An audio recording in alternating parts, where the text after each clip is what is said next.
if you're concerned about scoring that perfect looking 9 bands on your IELTS reading, this is going to boost your score. I'm not saying you'll reach to the exact 9, but what I'm saying is you can actually make your score better. If you're at 6, you'll be able to make it 7, 7.5. If you're at 7.5, you'll be able to make it 8, 8.5. I promise you, this will increase your score. Just stick around, pay attention. You will not need any more tips and tricks, but please, just for the next 10 minutes, I want you to pay undivided attention, because this is important. This is my experience, and I'm telling you exactly everything you need to know. No one will actually go into this much detail, I can promise you that. Okay, with that, I'll actually begin, and I think I have your attention. So, by the way, this is applicable for both computer-based, paper-based, whatever kind of IELTS you're taking, academic, general, both. It works perfectly fine. But the first thing and the first point that you need to know is, a lot of people, when they get the IELTS exam, they actually go ahead start reading the passage. For the reading section, by the way, I'm not talking about the first section, of course that's listening, but we're talking about the reading right now. They start reading the passage, start top to bottom. That's what they do. That's the worst thing you can do to yourself, because see, the passages are too long. There's no way in hell that you're gonna remember every single thing that they're talking about in the passage. That's not gonna happen. Okay, even if it's in your subconscious mind, it's gonna go away by the time you get to the questions. So never make this mistake. And even before you actually start the test, the first thing you should do is go ahead, read the questions. Don't read the passage first off. Just read the heading, take a look at the questions. 30 seconds you want to spend just taking a look at the questions. Okay, first 7 questions are heading questions. Next are true, false, not given. And after that we have let's say maybe summary questions. So you need to know this. And by the way, for those of you who are actually new and don't really know much about the IELTS, well, you will have 3 passages in the IELTS reading section. You will have 60 minutes. That means you can say 20 minutes for each passage per se. And the important part over here again is that when you have these passages, right, they're extremely long. There's about 7 to 8 paragraphs in each passage. So you want to be very, very quick with your reading. Okay, so understand this. You should know the format. And like I said, before actually going ahead and starting the questions or even reading the passage, just take a look at the questions, know what you're going to be dealing with after you're reading. Okay, and a lot of times, let me tell you how this can help. Sometimes you will have summary questions at the end and not at the beginning, right? And summary questions, if you don't know, they are sort of like, they will take any 2 consecutive paragraphs from the text and they will basically summarize that text, and they will have some blanks in the middle, so you can actually go ahead and fill the blanks. Now that's really important. You need to actually know that you don't really have a lot of time on the IELTS. So what you essentially want to do is you want to make sure that you're reading the passage a little bit whenever you get to those 2 paragraphs that they're summarizing, and then you're answering the question. Okay, you read some more, you answer another blank. That's very important. A lot of people would just read the whole passage first, do the headings, and then come back, read the passage again, and then do the summary. You're wasting time. You're doing it 2 times. That's wrong. Don't do it. Try to save yourself time. Trust me, this will help you massively. You'll see the change when you actually start doing this. Don't think that you have to do this in consecutive order. Those questions do not need to be in consecutive order. You can do any one first. Doesn't matter. Okay? Good. We'll move on to the next tip now, and this is very, very important again. A lot of people will give you tips about how you should go about reading the passage. Should you skim? Should you do this? I would say read every single sentence. Read every single sentence, because the answer, now I know the passages in the US, in the West itself, they're written in such a way that the first passage and the last passage are, the first line and the last line of every paragraph is the most important. They define what the paragraph is about. But in IELTS, what I've personally experienced is that any single line can have the answer, and this line can actually be in the middle of the paragraph as well. So read every single line, but do not go ahead rereading the lines. That's not recommended at all. If you just read the lines once, you can easily get through the passage within 5 to 7, 8 minutes. Okay, so you shouldn't need more than that, even in the worst case scenario. And don't worry if you don't know a particular word. It's okay, it's perfectly fine. No one can know every single word there exists, so it's fine. It happens, but just try to skim and move on. Just try to understand the essence of the sentence. Okay. The third point, and this is the third tip, always read the instructions. A lot of people, they're very overconfident of the IELTS. Maybe they've taken it 3, 4 times before. I don't care if you've done 100 sample question papers. It's extremely important to actually go ahead, read the instructions. For instance, in summary questions, you will have a condition that, all right, you only need to answer with one word, or you only need to answer with, some kind of a structure. You need to know that, because that can change every single time, and the IELTS actually can trick you into doing this. Maybe if you have to answer one word, and they will give you Eiffel Tower for the answer, and you have to just write tower over there. So it's really important that you understand that only one word is allowed, so you can only write tower. Okay. Examples of this: one word only, you can just write a single word like Paris. One word and or a number means you can write maybe just a number like 9, maybe both like 10 September, or maybe just a word like Boston. Okay, this is important. Again, if you have 3 words or less, understand this: 3 words is still allowed. So you can write either just tower, space dust, or new Boston area. All 3 of these will be valid answers in this case. Okay, I hope you understand that.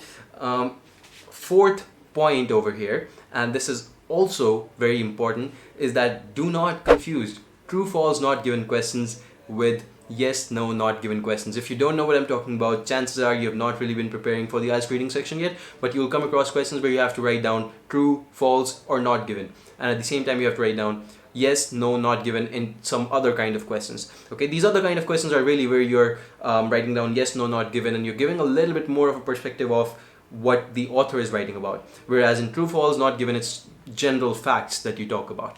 Okay, but still you will have the instructions in the question. Note them. A lot of times I see people making these silly mistakes. Instead of yes, they'll write true. Instead of no, they'll write false, and that's where they lose the points. Very important, because you're under a lot of pressure, very short amount of time, people are bound to making these mistakes, but if you keep them in mind, you will never make them, I promise you. Okay, let's move on to the 5th tip over here, and that is remember to check for spellings. Even if you have 1% doubt that your spelling may not be the correct one, go back to the passage, check the spelling. It's important. People make this silly mistake all the time, and even if their answer is correct, they'll lose the points. Your spellings, your tenses, all of these should be matching. You cannot write an answer that is okay, but it doesn't fit because the tense is wrong. Maybe you had to use the past tense of it, and you use just the present participle or something else. So that is where you can lose points very, very easily. So just keep that in mind. Okay, make sure your spellings are correct. Make sure you're not making any silly mistakes like that. Moving on to the 6th tip now, which is also very important. Again, if you're not sure about an answer, remember, every single answer on the IELTS counts only a single point. So you have 13 questions on the first passage, 13 more questions on the second passage, 14 questions on the last passage. This is the usual trend, of course, not saying that this is always how it's going to be, but usually you will see this trend follows. And every single question actually counts for just 1 point. So if there are harder questions out there, you come across a question which is extremely hard, you need to get your mind used to this, that you can move on, you can put that on a hold, maybe put a star next to it, do whatever you want, maybe highlight that area, but remember, mark it and move on, because there are easier questions which you can use to get better points on the IELTS. Okay, great. 7th point over here, and this is work on your weaknesses extensively. For instance, I'll tell you my personal weakness. Whenever I used to do these IELTS questions, I would be doing all of these passages. The one thing I saw what's the most difficult was those heading questions, where you have like 8 or 9 paragraphs, and you have about a 10 set of headings which you have to choose from, that what is the heading for this paragraph. They can be overlapping at times, and it gets a little bit harder, so I was not very good at it. But one thing I did was I practiced a lot. I made sure I picked out the passages with those heading questions, and I sat down and I just started practicing. I forgot about everything else, and trust me, it worked like wonders. I would not make a mistake on any heading task right now, even if you could give me any question. Literally, I'm very, very confident with those now. So it's important you actually work on your weaknesses, make them your good areas, that is. Okay. Apart from that, number 8 would be the fact that you need to give yourself a confidence boost. So what I recommend, and this is what I personally also aim for, is whenever you're taking the IELTS, like I said, there's 60 minutes and there's 3 passages, right? So you can divide that into 20 minutes each, right? But the first passage is the easiest and the last passage is the hardest. So I would advise you to aim for 15 minutes. Try to finish the first passage in 15 minutes. All the questions for the first passage, try to go for it. I'm not saying you will always reach this 15-minute milestone, but even if you try, maybe you're doing it in 17 minutes. That's still leaving you with 3 minutes. And trust me, 15 minutes is very much possible. I've done it a lot of times.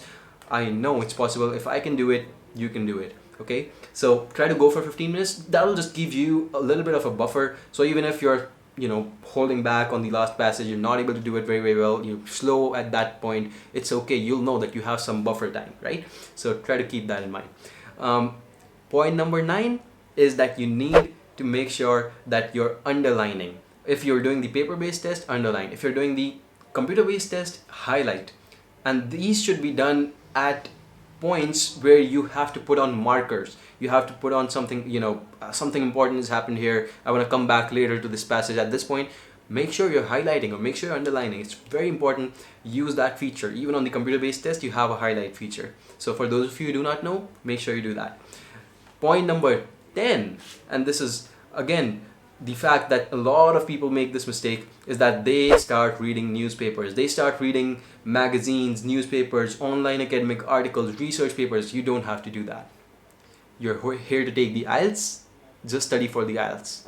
There's about, I think, 15 books right now from Cambridge. Each book has four test papers. So that would make it, how many? About 60 test papers. And every single test paper has about 3 reading passages. So that means you have more than enough reading passages, 180 reading passages, which are officially actually seen on the IELTS. Study from those. Don't go ahead study from any other material. It's not recommended. I do not recommend it at all. For the long term, if you want to improve your reading skills, definitely go ahead and do it. But if you're on a short leash and you need to actually go ahead and do the test and get an awesome score, you can't actually go ahead reading newspapers. That's just my recommendation. If you want to finish within 7 to 15 days, and it's very, very doable, you can prepare within 7 to 15 days. I actually have a video on it that I will link to over here, so you can actually go ahead and see that. Okay. Next, point number 11 is that you should finish at least 5 tests before the test day. Very important point. A lot of people would be overconfident. They have maybe done singular sections of the test, but they've never really taken the whole test in one go. And that's where you're wrong. Because when your body is not used to it, when your mind is not used to sitting down for 3 hours and taking that test, chances are you're not going to be able to perform very well when that happens for the first time in your life. Okay, so make sure you're used to it. I know this is an important point, so that's why I'm stressing it out. I want you to actually score very, very well on the IELTS reading. Okay, and finally, point number 12, and this is kind of important, is that if you're taking the CBT, and this is only for the people who are taking the computer-based test, remember that there are online samples. Whatever you're taking it from, IDP, British Council, doesn't matter. Go onto their website. They will have these online tests, simulated tests, which will actually show you the kind of software they're going to be using on the test day. How can you highlight? How can you copy? Can you paste? All of these things are right there. You just need to take the initiative. You need to actually go ahead, try those online tests, online simulators of the actual test, and you'll be good. Okay, so make sure that you're used to actually how the test is going to look like. If it's reading based, if it's paper based, what you should do is print out the whole exam, and you should actually go ahead, sit down on your table, start working, start doing those questions. Actually, how IELTS will give it to you. Even try printing out the answer sheets. A lot of websites will actually have those answer sheets, so you can just go ahead and print it. So try to actually go ahead, simulate the test when you're taking those 5 mock tests, and I think that should be more than enough for you. Okay, I think I did overstep my bounds a little bit. I talked about the test in general a bit as well, apart from the reading section, but I think that even if you're just watching this one video of mine, it's going to be important. One very important point, which I've not really revealed till now, is that I'll be doing one section of the not one section but one reading passage for you guys live in front of the camera in one of my next videos. So it can be the next one, can be the next to next one, because my laptop is actually not working well right now, so a little bit of fix, but I will be doing that very, very soon. So you'll be able to see me solve a passage right in front of you I'll be telling you how I go about it. You can see my thought process. You can see how I actually skip the questions sometimes, how I come back to them later on. So it's really important. I think that strategy is something that I could not actually detail very much in this video, but I'll be doing that very soon. So if you have not subscribed to the channel, guys, now is the time. Go ahead, hit the subscribe button, and yeah, I'll be telling you about those things very, very soon. That video is coming soon. Apart from that, let me know your scores. I want to know how you're doing.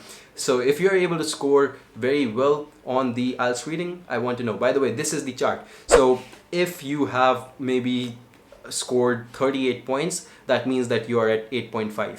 Okay, so all of these things are important.